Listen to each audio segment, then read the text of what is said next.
2016కు ముందు ప్రభుత్వమిచ్చిన ఇంటి పట్టా ఉందా? అయితే మీకు ఒక గొప్ప అవకాశం వచ్చింది. ఇప్పుడు ఆ పట్టాను మీరు స్వేచ్ఛగా అమ్ముకోవచ్చు.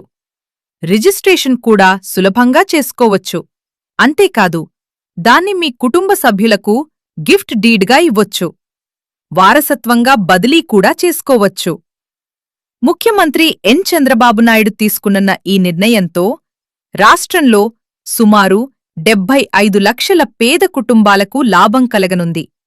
ఇంకా విలేజ్ సర్వీస్ ఈనం భూములకు విముక్తి, 22 ఏ జాబితా నుంచి తొలగింపు మరియు ఫ్రీహోల్డ్ భూములకు పూర్తి యాజమాన్య హక్కులు కూడా త్వరలో లభించనున్నాయి.